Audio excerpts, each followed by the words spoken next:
Miércoles 30 de noviembre de 1977.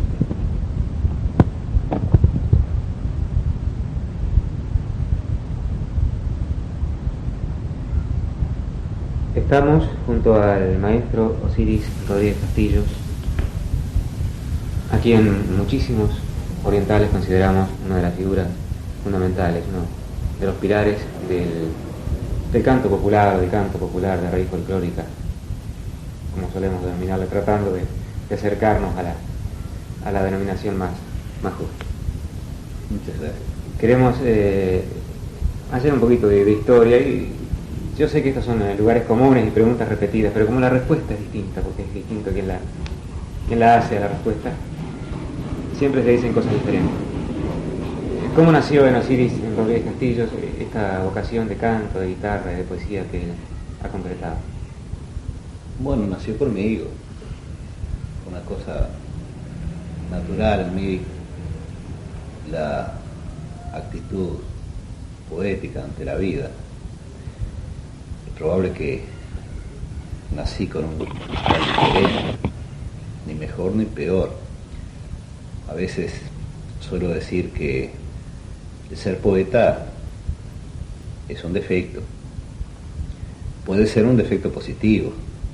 No lo afirmo, digo que puede serlo. Claro. Hay quien nace con defectos negativos, le falta un miembro, un ojo, o es deforme, y uno nace poeta, que es una especie de defecto, como digo, un defecto positivo, a medida de saber y entender. Claro que sí. El canto, la poesía, ¿qué finalidad tiene en Osiris?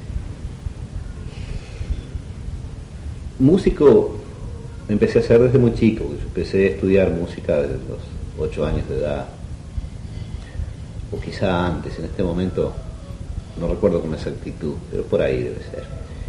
Entonces, con el andar de los años y en el estudio de la música, tocando música clásica y también leyendo canciones de otras culturas, de otros países, de otros continentes, me di cuenta que en realidad en Uruguay estábamos muy pobres de canciones populares. En esos tiempos, sacando la cosa payadoresca que la va borrando el aire a medida que se emite,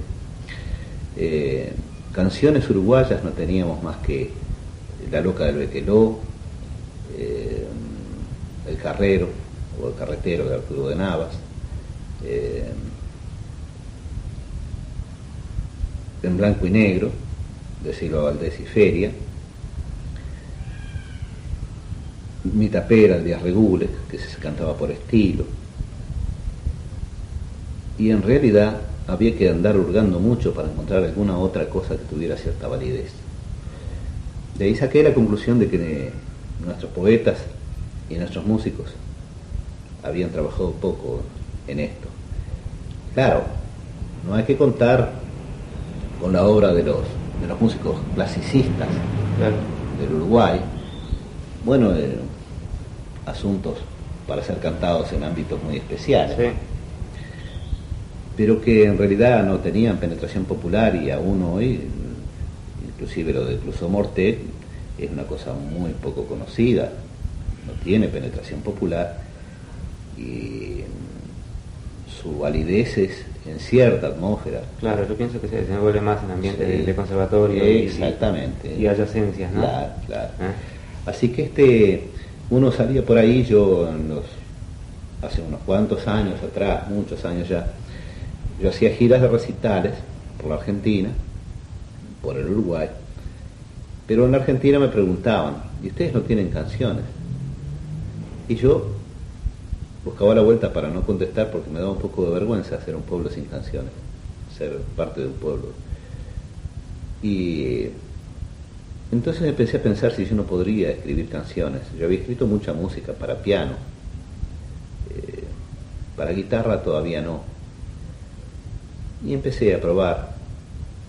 Bueno, el resultado fue el primer disco que lancé al mercado, que grabé para Antar, para el sello Antar. toda una serie de cosas. Tenía Gurí Pescador. Claro, sí, Camino de los Quileros, no sé. Corrales de Algorta. Es verdad, sí, Salto Grande. Salto Grande, el Romance del Maleo. Bueno, claro, eso Poema. ya es un poema, ¿no? Mm. Para decir que bueno, inmediatamente aparecieron otros compositores trabajando en esa cosa muy, muy inmediatamente. Enseguida de mi disco, 2 o 3 meses después, apareció otro disco muy similar al mío, hecho por un intérprete, con un poeta. Hicieron una cosa muy similar a mi disco, inclusive hablado en parte, como era mi disco, no obstante ser el mío el primero que hubo en el Río de la Plata, que no se decían versos en discos, ni se... Claro, era poco usual, ¿no? Claro. Se hacía más bien como documento, en fin, se grababa determinados escritores o poetas o cosas así, pero más bien como a manera de documento. Sí, material de archivo, ¿no? Claro, claro. Así que un disco comercial, popular, por esas condiciones, no existía. Y de ahí, en el mundo entero empezaron a salir después, ¿no? Yo no sé si por casualidad estuve primero en eso, pero sé que los otros fueron después, eso sí, sin duda alguna. Claro. Y se puede probar además, ¿no? Claro que sí, claro que sí. Bueno, maestro, luego de este prólogo, digamos, que fue un poco una visión general del comienzo de este Osiris Rodríguez Castillo, poeta, guitarrista y cantor, me gustaría señalar temas, por ejemplo, páginas que le hayan dado más satisfacciones o que hayan logrado más comunicación con el público. Sí, hay temas que tienen algo, uno no sabe qué misterio de creación, de origen, que les ha dado gran penetración al espíritu del pueblo, como por ejemplo De Corrales a Tranqueras. Es una milonga muy sencilla, quizás lo más sencillo que he compuesto, y no obstante tiene una gran permanencia y parece que toca fibras sensibles del alma popular cuando se cantan esos versos. Creo que eso se refleja también en la gran aceptación que ha tenido entre los intérpretes, ¿no? Diversos intérpretes la han grabado, conocemos muchas grabaciones, muchas versiones de ese tema, tanto intérpretes uruguayos como de argentinos. Sí, creo que eso refleja un poco lo que usted dice. Claro. Esa milonga hace muchísimos años, mucho antes de escribirlo inclusive, porque yo la escribía ya por el año 58, 59. Haciendo el viaje de Corrales a Tranqueras, pasaba por allá de a caballo y encontré un tropero viejo en el camino. Yo la primera vez que hacía el viaje ese, y entonces saludé al hombre y sujetamos los caballos para conversar, cambiamos el tabaco, esas cosas, y entonces le pregunté qué distancia quedaría. Entonces él se puso a mirar para atrás con la mano puesta en el anca del caballo, y más bien parece que se puso a mirar una medida subjetiva, Claro. no las leguas en sí, sino su andanza en las leguas, a mirarse por dentro, y entonces me dice: no sé, mi amigo, yo nunca las he contado. Fueron las palabras textuales. Claro. Y al rato, con esa natural tranquilidad del paisano, me dice que son 11 leguas. Y por ahí enrabó una historia de amores y de frecuencias en los viajes, que terminó para mí siendo el origen de la milonga de Corrales a Tranqueras.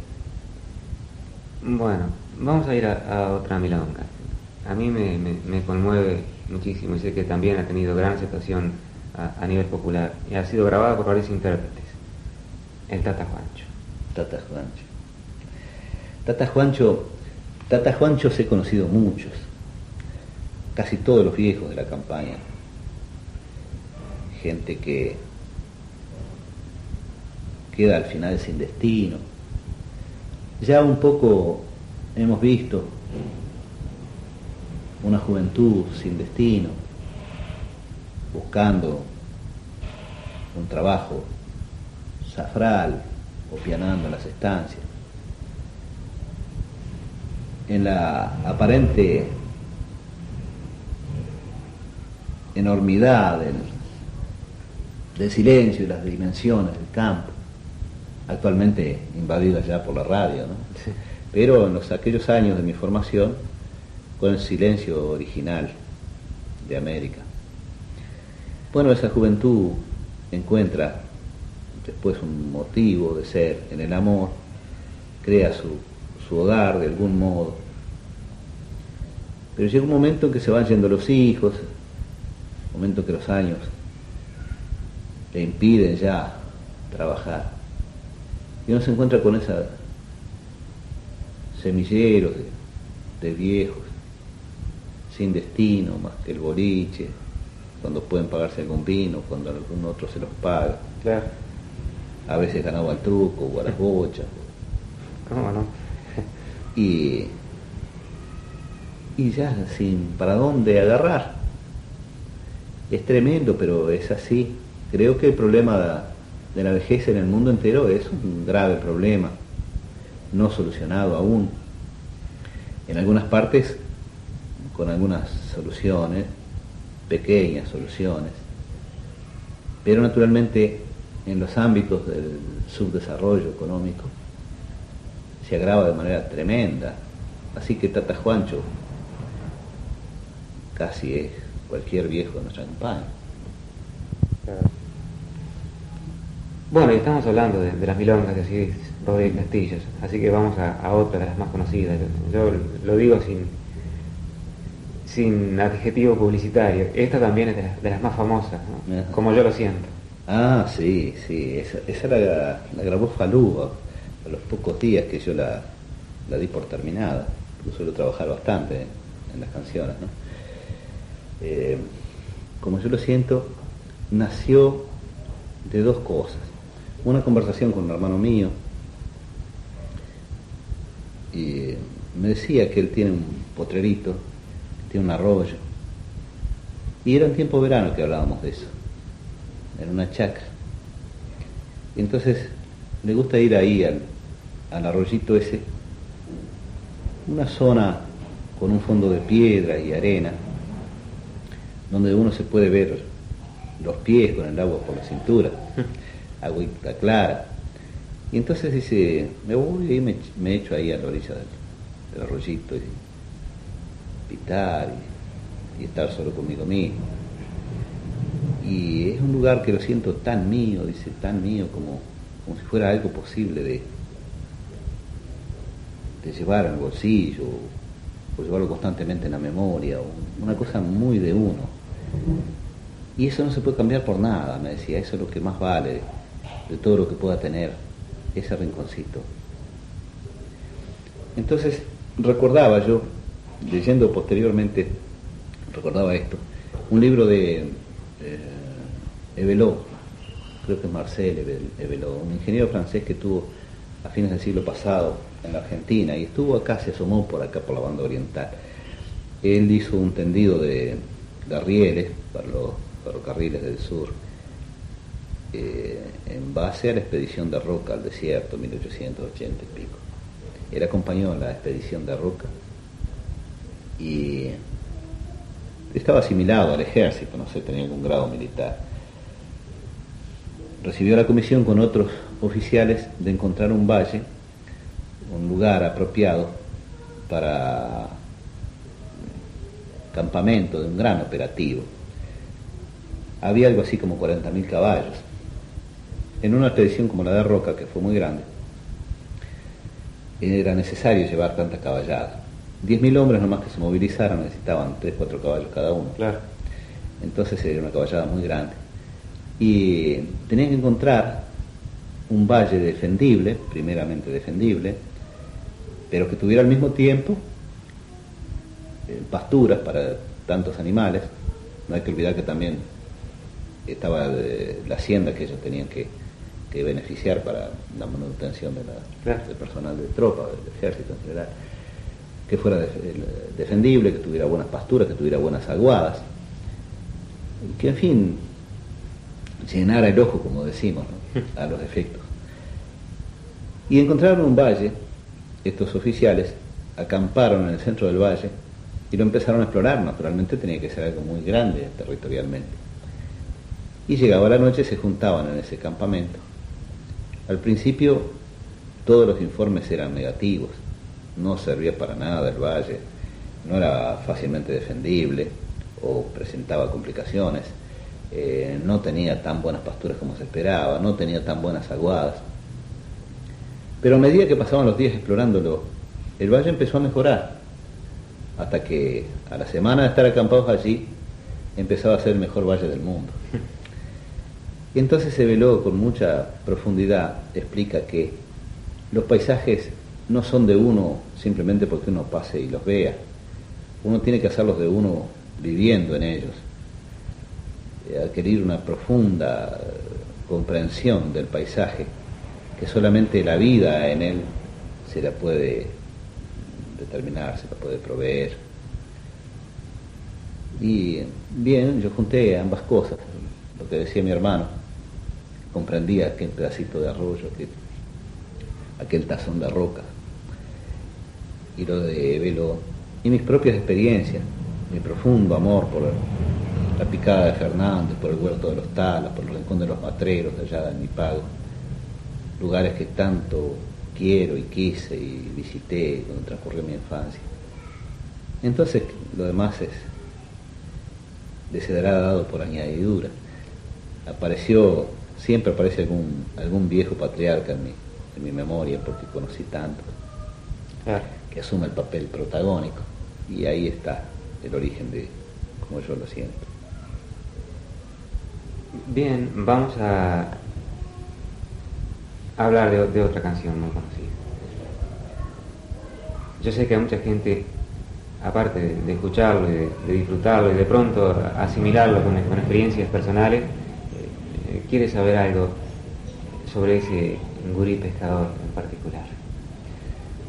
Sí, gurí pescador es una cosa muy, muy sentida por mí. Yo la primera cosa que escribí cuando yo era chico, el primer poema fue una canción para mi río,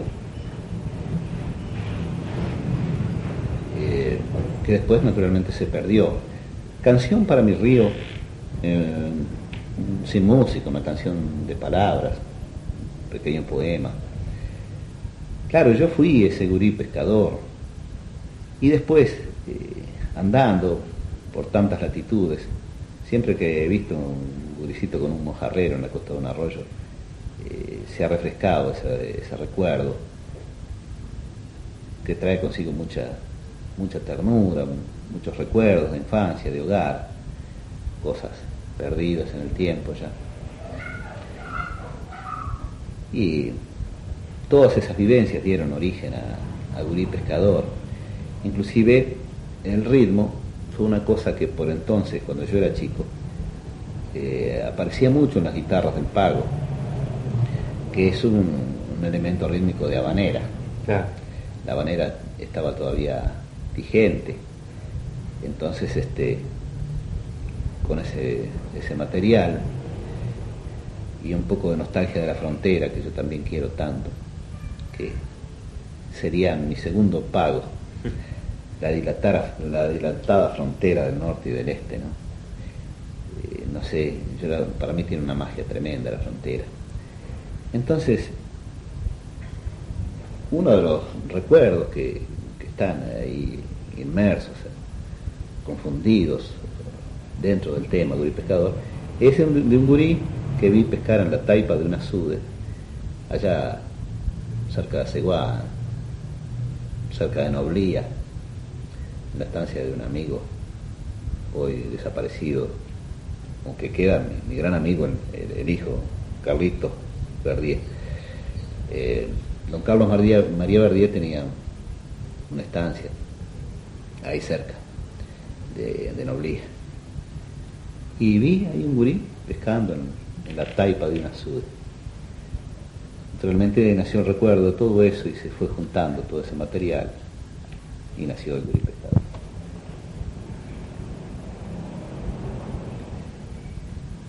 ¿Por qué rumbo llegó la poesía y la música de Osiris al camino de los quileros? Estando ahí en la estancia de este amigo, hace unos cuantos años atrás, veía pasar esta gente rumbo a Ceguá, gente de a pie, gente muy humilde, muy pobre, a buscar su kilito de alguna cosa. Claro, de ahí el nombre, ¿no? Claro, de ahí viene el nombre. Gente que trae de kilo, hierba, azúcar, muy poquita cosa, no hay mucho tampoco que pueda comprar el pobre. Seguro. Y más cuando tienes que caminar tantos kilómetros para traer un kilito.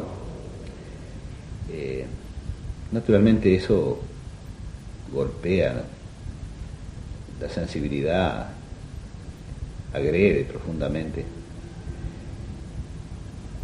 Y nació la canción de ahí.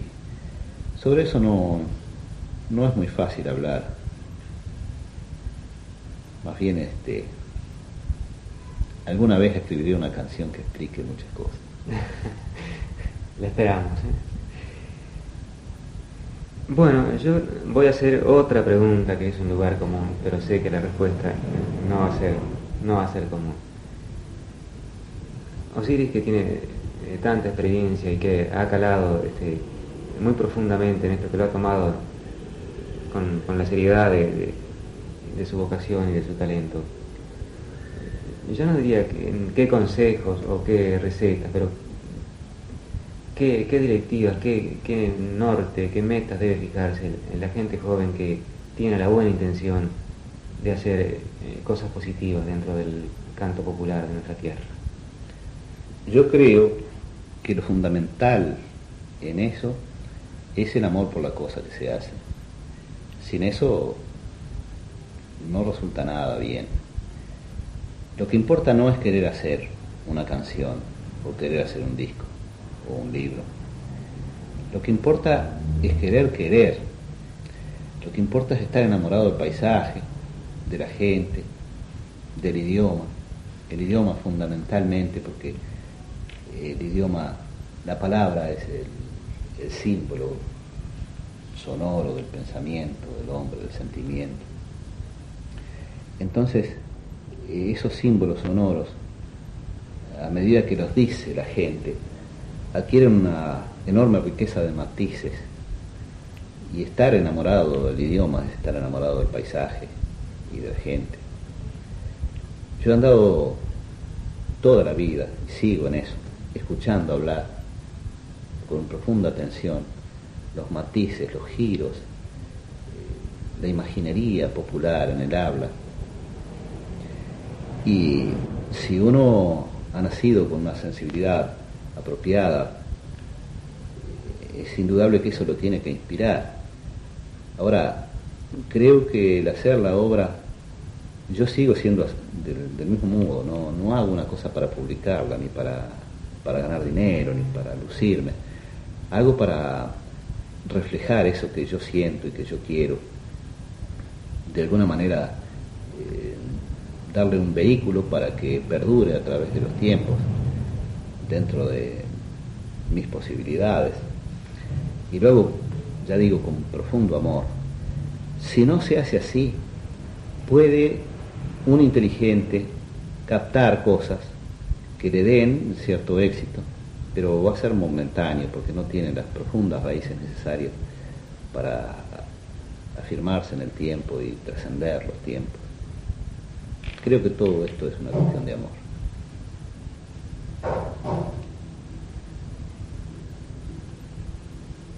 Más allá del éxito, más allá de resultados económicos, Osiris Rodríguez Castillos está conforme con la obra realizada hasta este momento, con sus obras, por supuesto.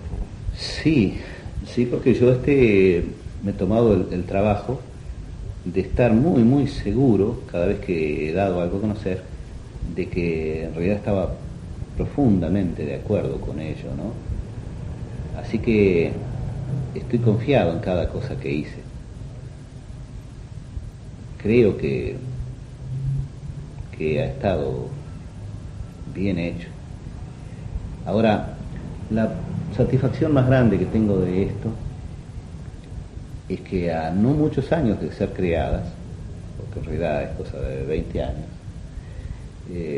ya empiezan a ser un poco anónimas. Me ha asombrado cuando no hace mucho tiempo encontré El Cisne Negro como recopilación de algún periodista en un suplemento del día, Sí. recogido en el Este o por Rocha, de un cantor popular. Ajustaron mis versos del Cisne Negro, que están además en Grillo Nochero. Recopila Como el canto del norte y del cosas sur. muy nuevas de este hombre. Claro, pero entonces se ve que le dio prestigio de cosa arcaica y lo apuntó como una recopilación. Ahora, no me quejo de eso, no, al contrario, yo tengo la profunda satisfacción de que haya en gente que está en la cosa una sensibilidad que le permita captar los arcaísmos que integra cada cosa que yo hago, porque por eso decía que estoy enamorado del idioma y de los matices del habla de la gente. Se ve que hay sonidos arcaicos, que hay cosas que dan la impresión de extrema vejez, de extrema antigüedad. Y eso es lo que yo he querido dar, que cada cosa mía parezca de hoy, pero que parezca de siempre. Y también alguna vez apunté que, en definitiva, lo que importa es quedar en esencia. No importa que el nombre quede o no quede, lo que importa es que la esencia quede. Poder escribir alguna cosa que atraviese los siglos, aunque yo no los atraviese, pero que eso, que es todo lo que yo sé, que eso para lo cual he servido y para lo cual he vivido, perdure y me sobreviva, porque eso es original folclore. Una vez discutíamos con Laura Gestarán qué es folclore. Él me decía que lo que yo hago es proyección folclórica. Yo decía, bueno, es proyección folclórica ahora, pero con el debido proceso de folclorización puede llegar a ser folclore alguna vez. Sí, dice, sí, podría ser, pero habría que esperar esos tiempos para saber si usted tiene razón o no. Y yo ya entonces pensaba que no habría que esperar tanto tiempo, porque hay una dimensión de universalidad que se produce dentro de un país y en una misma época. Cuando una canción gusta al joven y al anciano, al hombre poderoso económicamente y al menesteroso, a la mujer y al hombre, al culto y al inculto, ya adquiere garantías de una universalidad, aún siendo dentro del mismo idioma. Claro. Hay una universalidad cultural, sensorial, en todos los ámbitos. Cuando se ha logrado eso, es muy probable que se haya logrado la autenticidad del pensamiento y sentimiento humano. De ahí a la folclorización. No hay nada más que un poco de tiempo, un poco que puede ser 60 años, como 3 generaciones, como quiera la ciencia, o 100, no importa los efectos de la historia, 500 o 1000. Bien, Osiris, yo le agradezco esta amabilidad, esta charla que hemos tenido, que la hemos hecho con la intención de dar a conocer a la gente de esta emisora cosas que quiere saber, cosas que muchas veces nos ha preguntado por teléfono. ¿Por qué Osiris habrá hecho tal canción? ¿Qué querrá decir en aquella parte cuando dice tal cosa? ¿O cómo piensa él en general del canto? ¿Qué le diría a los jóvenes para que intenten transitar el mejor y más sincero camino en todo esto? Así que pienso que esto es muy, muy valioso y se lo agradezco en nombre de toda la gente que está esperando escucharlo. Bueno, también yo tengo que agradecer la oportunidad de llegar a esa gente que, al interesarse por mí, se está interesando por sí misma en la dimensión de la personalidad del pueblo, del ente pueblo, de ese personaje que fue llamado alguna vez un ente de razón, una entelequia, esa personalidad pueblo que integra la gente que gusta de mis cosas y a mí que gusto tanto de la gente. Bueno, muchas gracias, maestro, y hasta cualquier momento en que vamos a seguir charlando sobre todas estas cosas tan importantes y tan fundamentales. A las órdenes.